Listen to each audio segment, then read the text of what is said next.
Robert Mbui, who was Honorable Speaker when the Deputy President visited Kathiani, he said to the Honorable Mbui that these Kambas are too few. They can never make a president.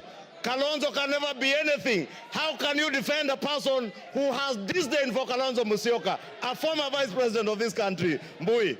Robert Mbui. Thank you, Mr. Speaker. You know, I love the passion and the humor in the majority leader. But Mr. Speaker, I'm also impressed by the energy that I've seen in this house, the vigor, the passion from morning. I mean, it is a first bill, or rather it's a first motion, where this house has gone up to public participation in the constituencies. Mr. Speaker, I only wish that the energy that we are expending here to send a question to all Kenyans about one individual was being used to fight the issues that are failing us in our education, in our health sector. People here, the cost of living has gone too high. People have no jobs. Mr. Speaker, those are the things that this House should passionately deal with. But Mr. Speaker, for a whole day, and from, I don't know, even the last week or 2 weeks, to deal with one matter, Mr. Speaker, I think that we are losing direction. And it is important, Mr. Speaker, that we deal with the things that are affecting our people. Because, Mr. Speaker, if you look at the education sector, I talked about it here the other day.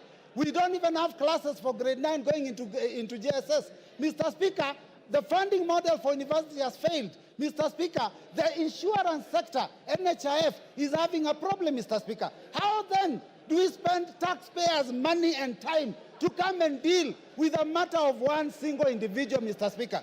Now we are told that this person, Mr. Speaker, is a tribalist. But Mr. Speaker, those comments that he made, yesterday he made it very clear.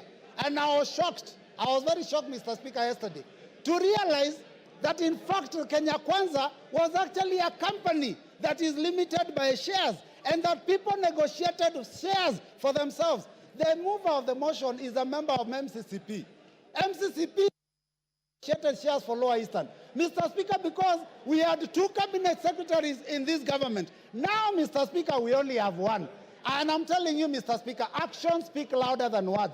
The Deputy President may have said that he is a shareholder and there are issues about his community, but if you look at the appointments that are being made in Kenya, then you will realize that the person of the President himself is the one who is the biggest tribalist, Mr. Speaker, because he's appointing people from his own community for every position. Mr. Speaker, if we have to find a situation where a school has failed, you do not fire the deputy principal. You get rid of the principal. Our problem is not the deputy. It is the head himself. Farah. Thank you, Mr.